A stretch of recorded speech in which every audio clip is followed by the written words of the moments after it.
always takes 3 times. Perfect. My name is Arvind Singhal. I facilitate in the Department of Communication here at UTEP. I am going to be working with my colleague Henry Liberating. Henry cut his vacation short. He usually spends a few months in France in his chateau over the summer, and he heard that there was a fall faculty retreat, so he's here with us. Thank you, Henry. Henry had a rather illustrious career with an organization that we know as Merck. The first thing that we'll do is something that we call speed dating. So what we'd like you to do is, when the bell rings, walk up to somebody whom you don't know, or you know, if you know everybody, know a little less than others, and you'll have a total of 4 minutes. In those 4 minutes, both of you would be talking. You can decide how to divide the time, maybe 2 minutes each. And you will be answering or sharing your response to 2 questions. Yeah? You don't need to take notes, just take mental notes. They're easy questions.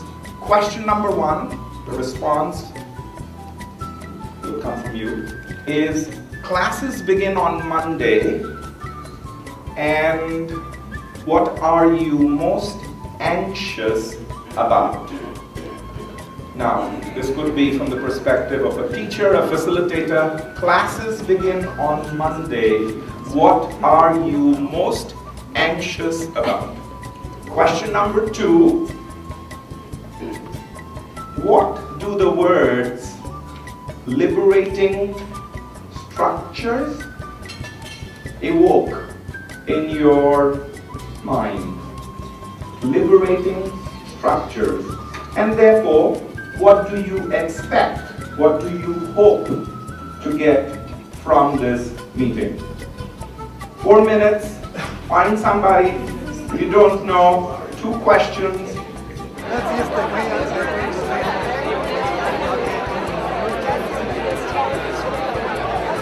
Now we will do round 2. So leave your cherished dates and find another date. The task is the same. This time maybe you have 3.5 minutes. Now that you know what you're going to say, and of course you can embellish. Starting now.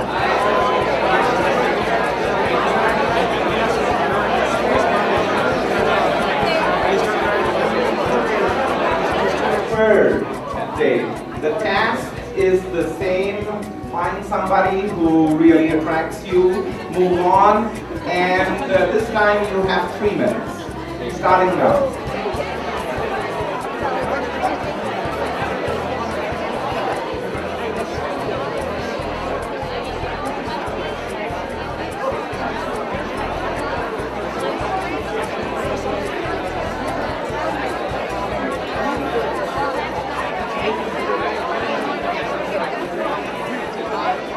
Do what we just asked you to do. What do you feel like? Good, bad, whatever. It was awesome. Yeah. Awesome.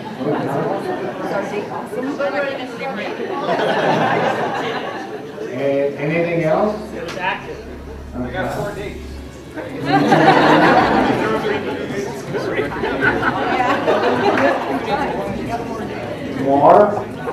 More comments?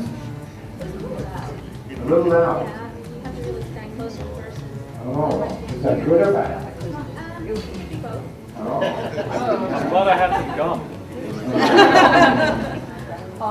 I found out that some other people's fears were similar to mine. Ah. And that felt good for somebody Any other comments? Why did we start this way? What did that do? Create institutional networks and connections between people in the group.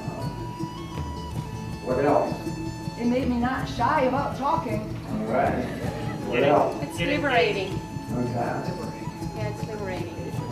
And then observation is we're in pairs, so it can be more personal rather than you're talking to the rest of the group. Any other thoughts? Well, you pushed us to reach out to people we might not have talked to. Did you notice that there were no speeches before? I was trying. Yeah, I failed. Thank God. So we have a few, and I'll just point to one that I think is important. And that is, it's a way of doing something that affirms your presence in the place, as opposed to be sitting down and somebody is making a presentation. So we start and we give you a voice immediately. This is your meeting. That's the statement. Okay. So, if you don't mind standing up a little longer, you're close to a few other people, so maybe get together in small groups of 3 or so, 3 or 4, and here's the question. When do you think in the work that you do, you could use speed networking? 2-3 minutes, quick. We're not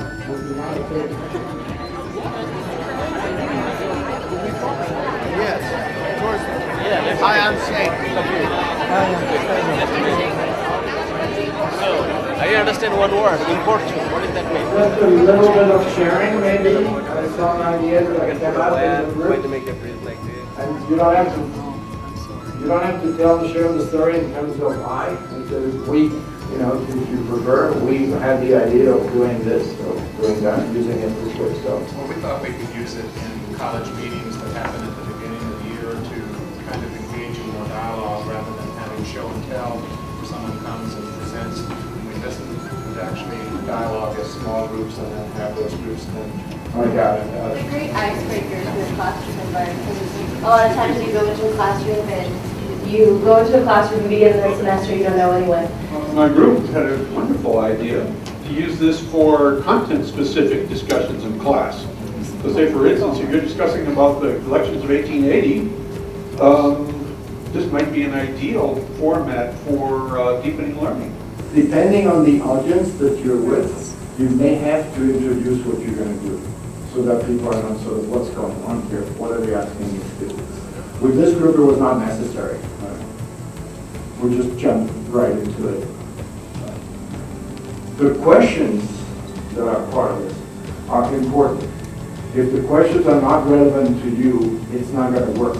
If you ask people to talk to each other about something they are not interested in, or they don't care about, it's not going to work. Okay? It's important to encourage people to meet with people that they don't normally talk to, because the purpose is to really create. One of the purposes is to create connections. And then, if you're going to try this, stick to doing it the way we describe it, and then you can make modification.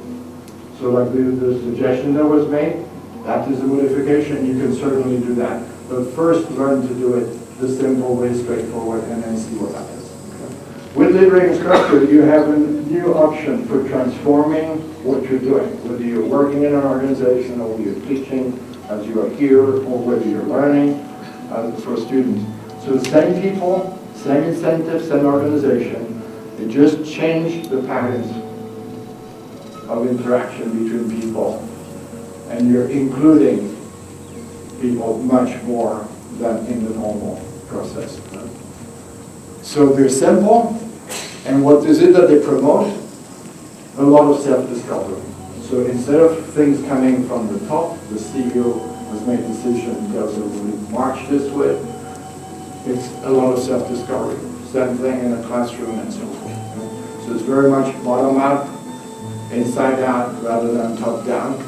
And it's very focused, you will see some of the other things that we're doing, on what is working here. Really paying attention to what is successful. Okay.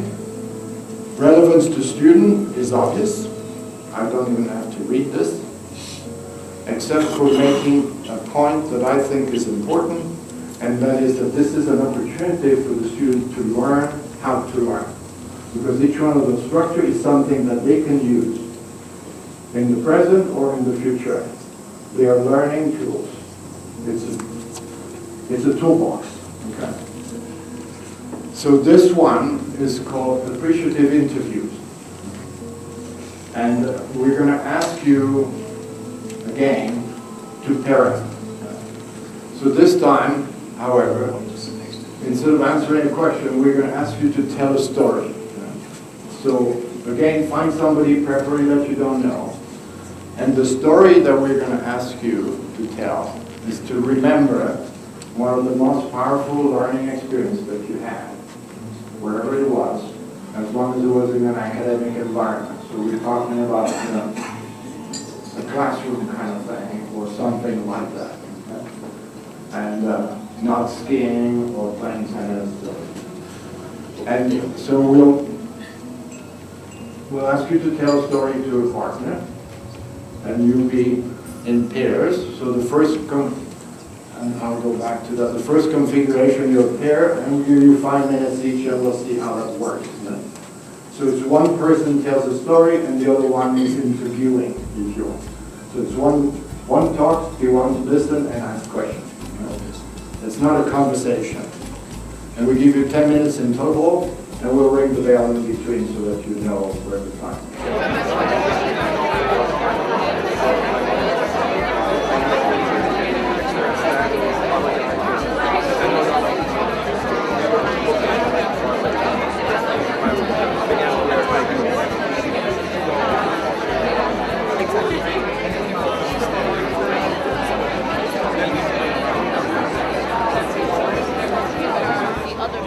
Why they think that certain topic, so they can talk to each other about their topics that they're choosing, and they may be interested in learning about the other activities, right?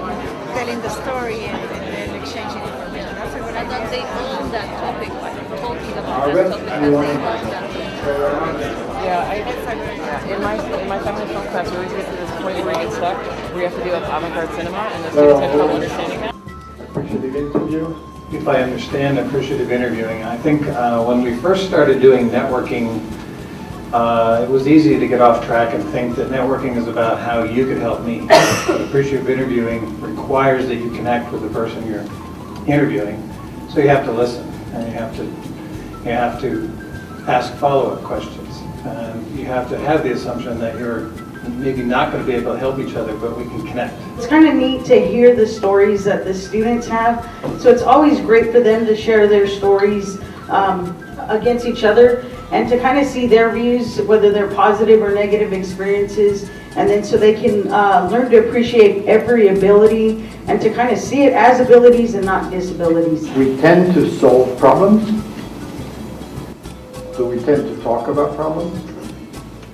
And so one way not to talk about problems and to solve them in a different way is to look at the problem and then find the success stories around that problem. When was it that some people were able to do something successful? And share those stories and find out what is in there that can be harvested and build on those successes rather than trying to solve the problem, and the problem goes away. For us, the mechanism wasn't the key, but it was the idea of being able to break loose of your preconceptions or break the students loose from their preconceptions. A positive relationship between professor and student fosters learning. Engaging in stories and role plays. If you were doing this for real, okay, with a group, of course, you would be, you're collecting this and now you have a discussion. What have we got here? Is there agreement? Is there consensus? Are there things that some people feel strongly about and others feel are wrong? So you sort of clean up your list and bring it down to what is really the most important, essential thing. And now you have generated in about 30-35 minutes with a whole group of people participating the list of things that you need to pay attention if you want to be successful in the particular activity that you have looked at. Comments? I really liked the part where we sat down with the four of us and you told someone else's story. I think that's a totally different task and it was very helpful. I have a comment. This is just from the outside looking in. I don't know if you noticed how you were sitting, your nonverbal communication. There was not a group where you weren't leaning forward into the conversation. There was nobody hanging back like my students sometimes do. Amber, how was it? Amazing. It really showed that we all have similar ideas connecting. I just noticed as a professor and hearing stories of people's experiences as students, that the powerful experiences for students had to do with sort of stepping up and taking risks and putting themselves out there, being more active than we usually think of students as being. And for me as a professor, a lot of my powerful learning experiences were about stepping back and listening. I think something that I learned from everyone here and from my own experience is that you will always be, not everyone will agree with you. You will always have to kind of step back and you'll stand out. You will not look the same. You may not talk the same way, but if you believe in yourself, people will believe in you. So I think that's what I learned. One small comment, when you're looking at an activity like this one, and you're trying to look back and see what happened here, you have to look at two different things. One is the process itself, what happened with that, and the other one is the content. They are separate things. Okay. So we ask you to tell a success story. That's a process element. The story itself is the content. So when you're using this, pay attention to those two things, because we tend to be focused on content, and here what we're doing is process. You might want to adjust it depending on the structure of the actual room you're in, as far as how you can even move chairs or the size of the class. That we could think of going up to pairs or fours, but if you have a very small class, groups of 4 might not work well. And if you have 300, then, you know, it might be better just to turn and talk to the person next to you, especially if you can't move your chair. Okay, so my suggestion would be to experiment there. You might be surprised. So I've used 1 to 4 with groups of 4 people. Sounds crazy. It changes the conversation. From staying as 4 the whole time versus going 1 to 4. The most unused thing is silence. Reflection. So just doing that, just giving people 1 minute to reflect will change what happens. And with a large group, you will find what works and what doesn't. So my example is in research. In my research experience, I think this would be a tool that could be used when you're assessing needs in the community, when you're developing your research that's based on the needs of the community, to have people involved in an activity like this and generate ideas. Yes. Sarah was mentioning a problem of having to teach certain concepts to undergraduates and not having a textbook and not having really appropriate texts to use. And in a way, I think that's kind of a blessing, because to use this 1 to 4 thing, if you give students even a very brief and not very satisfactory text and have them talk about in pairs, what's missing? What do you know about this subject that isn't here? What's not clear? I mean, just a way to make them engage it and think, to engage that text in a way that isn't just, I have to memorize all this stuff. I think it's kind of a blessing not to have a textbook, even though it does feel like working without a net, at first. I have one.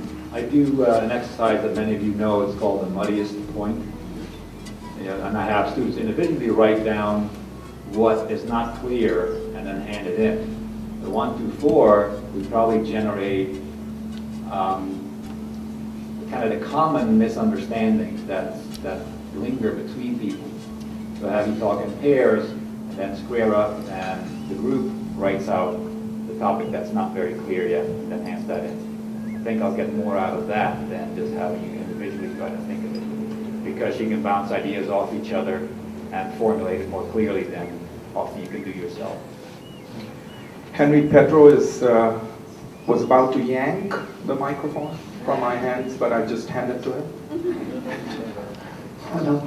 Yeah, here we had a couple of ideas related to perhaps when students have a review session prior to an exam in a large class. We had a couple of, one was to the teacher, the instructor, to bring some questions that the instructor thinks would help the students to engage the understanding of the subject for the exam. And the other idea that we had was perhaps have the students, each student bring a question written down that they don't understand and they would like to ask, and then have those old questions collected and then randomly pull them out by the instructor, read them to the auditorium, and then have the students randomly, to their knowledge, be able to answer the questions by themselves. So to answer each other's questions, so in that way hopefully be able to harness the collective understanding of the class. But you can do it in a classroom. A few minutes of whatever, lecture, dialogue, discussion, pause, interrupted sense-making or iterative sense-making, and yeah, simple. Our product managers who had been struggling, they had weekly meetings of a couple of hours. And the thing had really literally fallen apart. It wasn't working, and they were totally frustrated and arguing with each other, what are we going to do, what should we do, and so forth. And they invited us and said, you know, can you come in, you know, and do something with one of your Liberating structures. So we came in and they started explaining to us everything that was wrong and why it wasn't working until then. And so stop, why don't we try something? No, you don't understand, just stop, why don't we try something? And we say to them, okay, why don't we do a 1, 2, 4? And we'll start, you know, with one question. What do you think is the major problem here? So there was about 16 or 17 of them. And we get in 1 minute, and then 2 minutes in 2, and then in groups of 4. And went around, and after less than 10 minutes, we said, okay, in your group, what do you think was the major problem? Yeah. We don't have a clear purpose. Okay, good. Your group, what's the major problem? We don't have a clear purpose. Your group, yeah, we don't have a clear purpose, but we also are missing a leader. Okay, your group, we don't have a clear purpose. Okay. And it was like a miracle. Yeah? I mean, those people had been arguing for more than a year about what to do with them. And in less than 10 minutes, they had identified the first thing that they had to do to work to make progress. Okay. And so we did another round with another question, so what do you think you should do as a first step? And again, it was very simple, very smooth, simply because we had moved the conversation to a different structure. And they were flabbergasted, and so was I, by the way. I mean, we thought this was going to be difficult, and it wasn't. So that's what's interesting about it. And of course, you can only discover this kind of thing by you play around with them in different situations and see what happens. We are calling for anybody to nominate any story that you heard and say, boy, this one deserves its 2 minutes of applause. So, don't be bashful. You know, there's a Connie. I think you may have a. Yeah, I saw that. Here. Well, I don't know if I should reveal the name of the professor of the story that I heard about. Please do it. Okay, his name's Arvin. So the story was from Lucia, and she talked about the first day in one of her classes. They were all given a piece of paper and crayons and told to draw a picture of a healthy community. And so most people kind of felt that that was a little strange, that they hadn't used crayons for a really long time. But she still remembers the picture that she drew of a house and a garden and a family and a dog. You have created participation, engagement, you know, you have enriched the conversation, and you have created safe spaces. So people don't have to risk their life and raise their hand and say, do I dare ask that question? Because most of the questions do not come out. They stay inside the heads of people. And with this simple thing, which doesn't require any expertise, you can get a lot of stuff on it. So you can get that in response to any kind of thing. Okay? So it's just a question of what's the question? What's the subject? What are we working on? So anything, this small group, large group, small group, large group, going back and forth. And you can cycle, obviously. You can do that and then share with the whole group what came out of your thing. You can generate something. You can generate a new statement or a new description of something or a new whatever, by using such a simple method. Okay. So that's what it does for you, and it really creates space for generating things, which cannot be done when you have a group together. That doesn't work. You can work at 2, you can work at 3 or 4, and then that's it. We were looking for patterns in stories. Stories is data, so it's looking for patterns in data, versus analyzing. There was no analysis whatsoever. So pattern recognition is what we were designed to do. We do this, we are superb. All our senses are pattern recognition. We can immediately tell a bicycle from a car, a plant, a tree from a bush, etc. You don't need the whole information. You see a pedal and it's a bicycle. You don't need to see the rest of the bicycle. We are excellent at this. Same thing with our ears, taste, touch, pattern recognition, no effort. But beyond that, we see the same thing and we recognize the same thing. So it's easy to get agreement. We don't argue about whether this is a tree and this is a bush. Okay? It's smooth. Okay? But what we're not good at is analyzing, which is why we argue all the time. That's a much more complex activity. But in order to do that, you need data. So you can go and gather data, or you can do the closest thing to it, which is stories. And it's very easy and it's very simple. And depending on the subject, you can start seeing the patterns sometimes with just one story. When it is something that you have already experienced, you hear a story and say, I'm smelling a rat here. Okay. So you don't need to do a survey with 1,500 people, a representative sample and all this kind of thing. Okay. You go out and you collect some stories. They can be success stories, or they can be failures, or they can be whatever you want. And you start looking for patterns. And that is, again, very simple.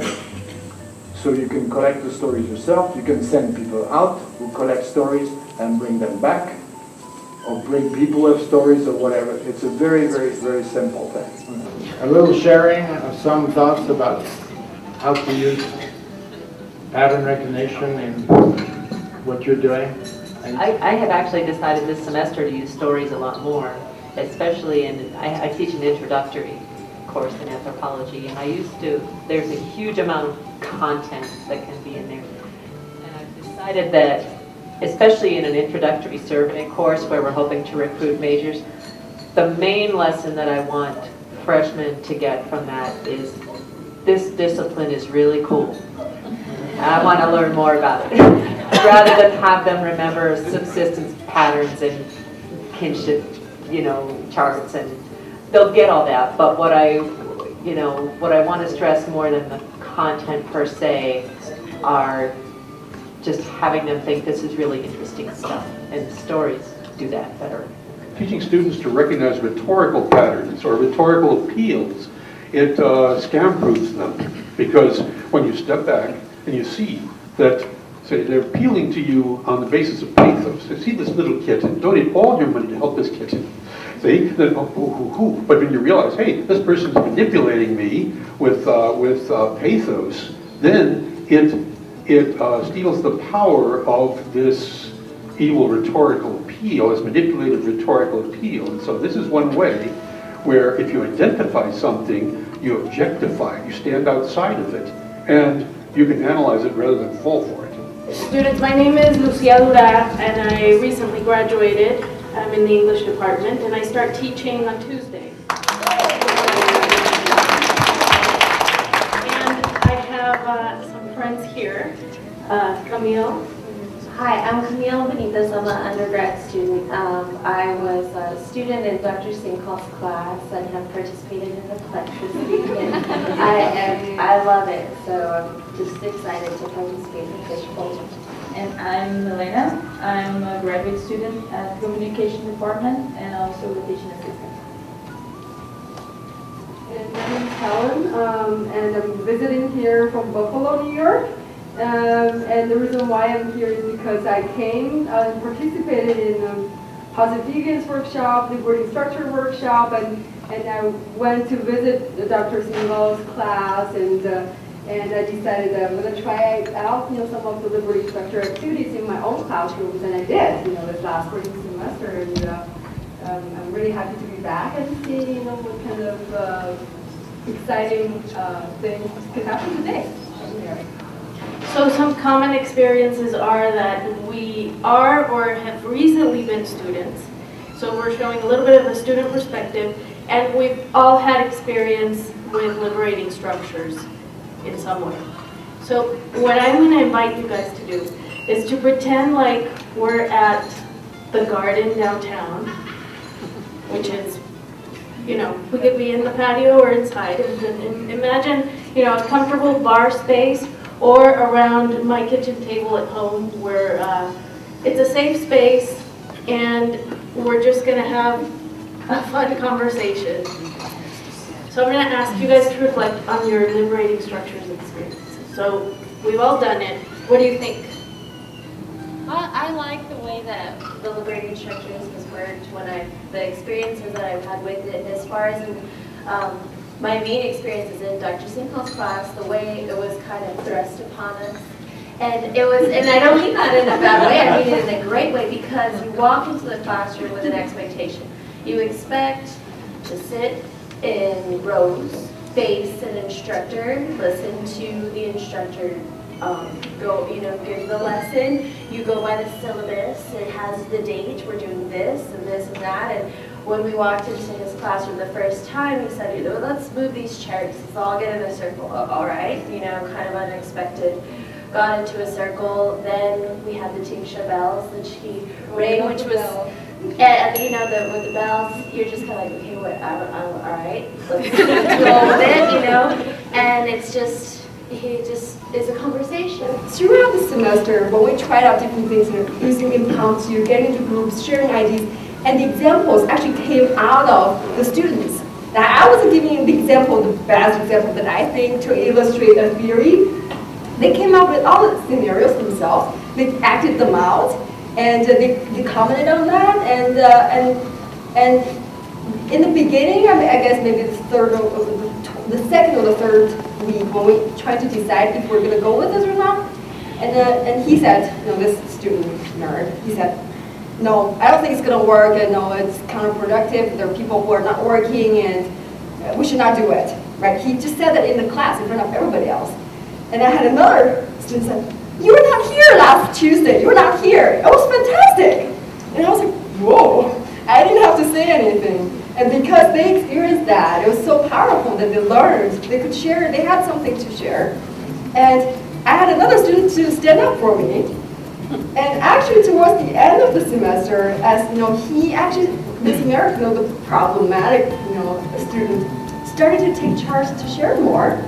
And he was my best advocate in terms of the teaching approach at the end of the semester. For me, what stood out in the class was how the professor wanted us so much to connect with different people. He was always inviting us to different events and things that was going related or not to our class. But he just stressed it so much how it's important to connect with different people. I had the experience to connect with Dr. Skateboard. And just here. And yes, he's on a skateboard. And I was like, oh, it's so interesting the way he teaches physics and in a different way, in straightforward. And he showed us how to do that. So this class was really exciting in just learning how people can help you, how people's experience can help you a lot in your own experience. I felt like my knowledge was valuable to the group and it was going to some productive end. But I also felt like I could sit in a group with, in one of the conferences that I went, there was a communication scholar, Ramiro Beltran, I don't know if you've heard of him, but he's Bolivian and he's the eminence in communication. And he was going to be the keynote speaker at this conference. But to be able to sit with him in a group, in a discussion setting, rather than just, those are the panelists and we're the audience, was very different, and what a great opportunity. And he asked me questions about, you know, what my life was like, and where was I going, and what was I thinking. And the same thing with Henry. I think when I first met Henry was at the Plexus meeting here on campus last fall, and I thought, uh-oh, here's this guy sitting at our group. I mean, what are we going to say? But, you know, it's kind of, it's a big deal for us who are students, and we're in a different, technically different part of the hierarchy. Speed networking, it worked really, the speed dating, it worked really great with the students, and a lot of them were new and young and were just very intimidated by it, but we did it for about 30 minutes, and we did it about 5-10 times, and 5-7 times, and you started to see them talk more, instead of being more cliquey from each of their schools. They started to talk more with each other, and we tried to get them, well, you know what do you guys want to do with the classroom settings? How do you want to do it? And when they participated more and felt like they were contributing, they seemed a lot more enthusiastic. The floor is open to questions. I mean, those are people with a certain amount of experience, and if you want to ask them a question, you're welcome. Questions, anybody? Could you say a little more about what types of things would work well with this fishbowl thing, and what the value-added piece is of having these concentric rings as opposed to you just being up front and all of us looking up at you in the front of the room? The reason why I really find it liberating is because, at the end of the day, I realize we're all just human beings. Irrelevant, your age, gender, ethnic background, status. Like you were saying about you had been in this conversation or in the group with this famous scholar. We're just a human being sharing our experiences and thoughts and ideas and emotions. That's really liberating to me. When we experienced this fishbowl in our class, we had an empty chair right here. And this empty chair was for someone that was out of the fishbowl. And maybe after I tell one thing, they say, and then the person just can stand and sit and count and get the microphone and doesn't need to have a microphone. But just someone who just get touched by something, and you just can have an empty chair here when you were facing someone instead of facing a lot of people. Like your reaction and the way you were kind of saying some things will definitely be different. And it's good to perceive when you're outside, it's good to perceive it. It would seem that it would be a lot less intimidating for a group of students who is unused to and uncomfortable with public speaking in front of a large audience to have an inner circle like this and begin speaking to each other, because you can push out of your mind that there's 100 people watching you. And I think that's a value added that the panel discussion doesn't have. I feel like, I have all these things and different experiences and problems and challenges. Like, how can I remember all of this complete list and then to convey it? But you tell your story, and then all of a sudden I connect, and then that reminds me of this experience that I have. I can share right away. The bell begins to ring on its own, and I don't know what that means, but we are entitled to our own meaning making, which we always are. So can I make one more comment? Sure. My question was not facetious or anything like that about having 100 students bolted down seats. I think the point is that you want to look through the various liberating structures, because a lot of us know fair share and the fishbowl has been around for a while, but they may not always work in the setting, the physical setting that you're in. But we did 1, 2, 4. Just what was that? Can't recall. It's all a blur. But it can be done. So a number of them can be done. A structure which we call 15% solution. And 50% solution asks you to pay attention to what you can do. We are very good at being aware of all the things that are obstacles that we cannot do, that we complain about and moan and bitch and so forth. It's much more difficult to be aware of what we can do. And very often we need help for that. So the 15% is what you're free to do, what you have the authority or the resources or that you don't need to ask permission and you don't need anybody else to do. Okay?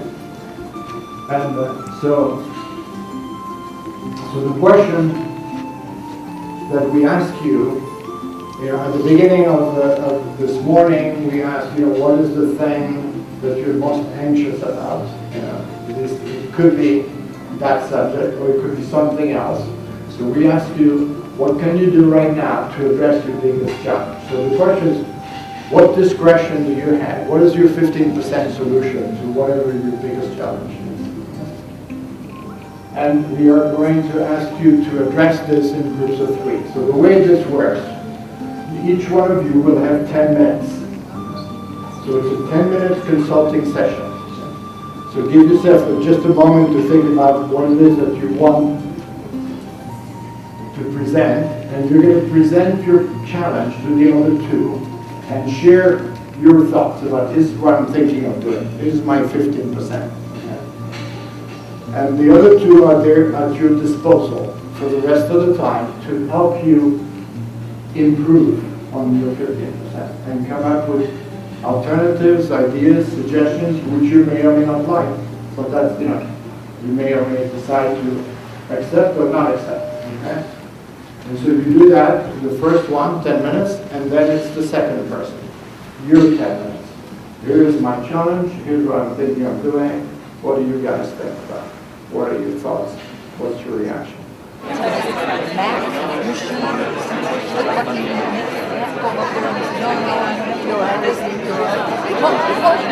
this is how it is.